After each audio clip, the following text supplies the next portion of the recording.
Hi everybody, I'm Tim Estilos with the Spiel on Entertainment, coming to you from one of the country's largest private collections of Wonder Woman memorabilia. Now what makes this collection oh so very special is that it belongs to a Mr. Pete Marston, who is the son of Wonder Woman's creator, William Moulton Marston. Now recently I had a chance to chat with Pete Marston about how his father's creation became the world's most famous and popular female superhero. So Pete, how did your father come up with the idea for Wonder Woman?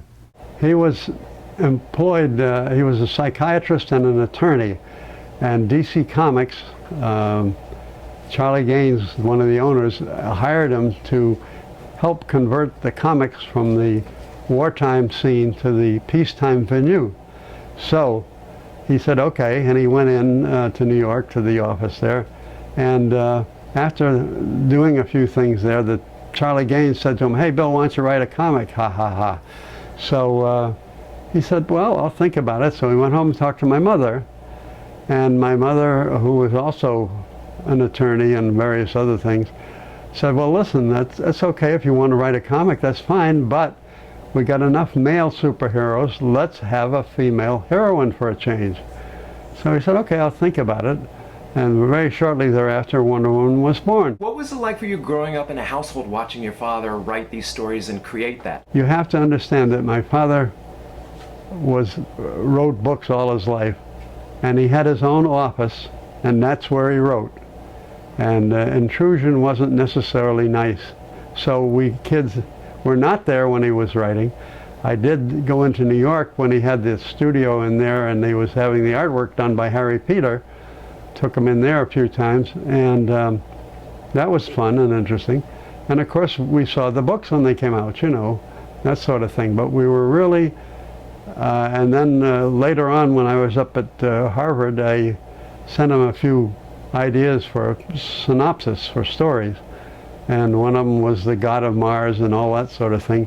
So we got into it a little bit, but we never ever were 100% involved in creating the books early.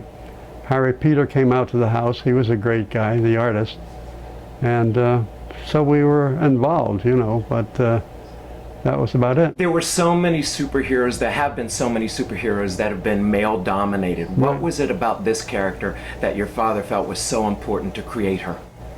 Well, the fact of the matter is, after my mother's suggestion to create a female heroine, he said, okay, what's going to work? My mother had a tremendous background in the Greek area, islands and so on, just from school. But so he did it as a psychologist. He said, what would make a woman interesting and attention-grabbing for everybody, and mostly for women. But so that was the concept. What would be different? What would bring her into the real world? Instead of just shooting people, she helped them.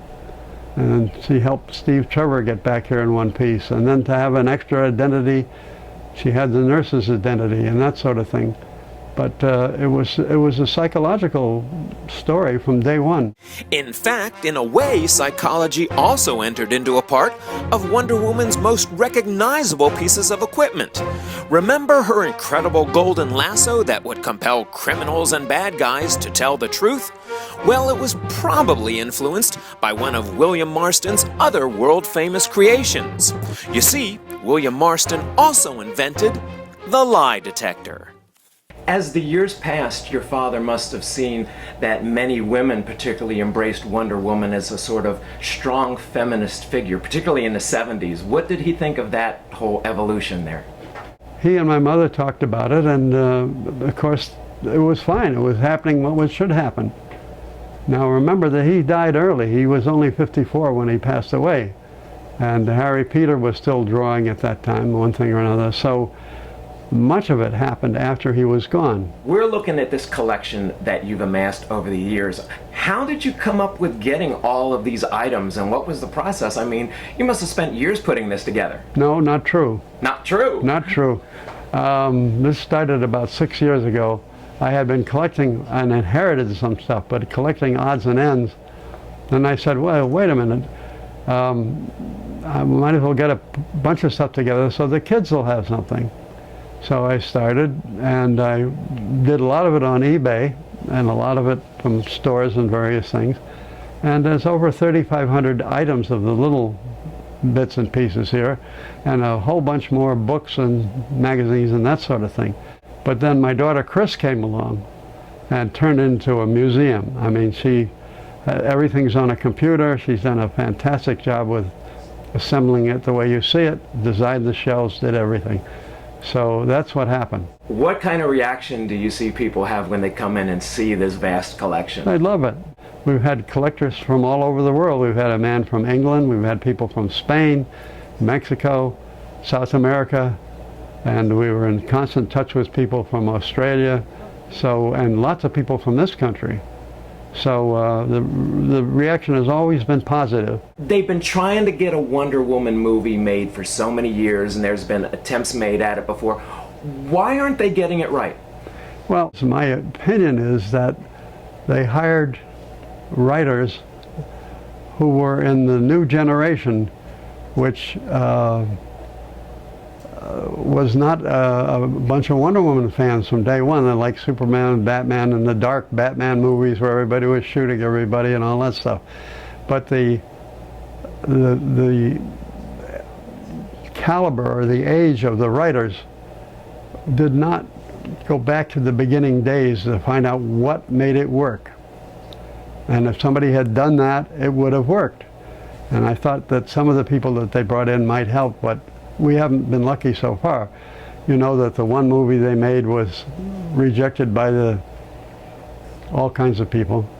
So they're working on it, and hopefully, Chris and I are going down to New York, and I have some ideas that may help, so we'll do the best we can. Pete, what do you think is the long-lasting legacy of Wonder Woman?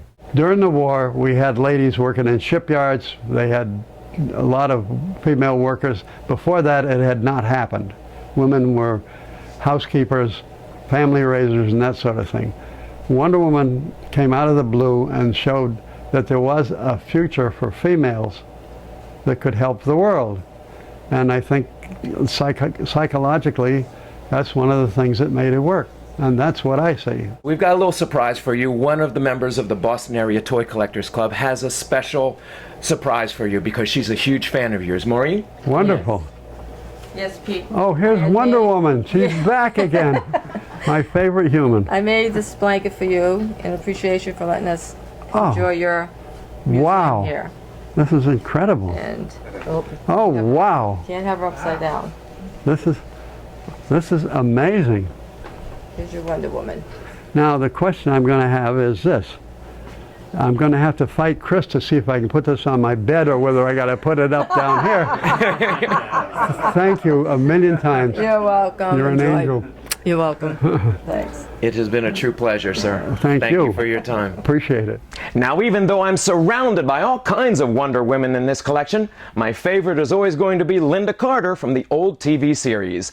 Now, Pete Marston says there are over 4,500 pieces of memorabilia in this collection, but that collection continues to grow. I'm Tim Estilos with the Spiel on Entertainment with Angie and Julie.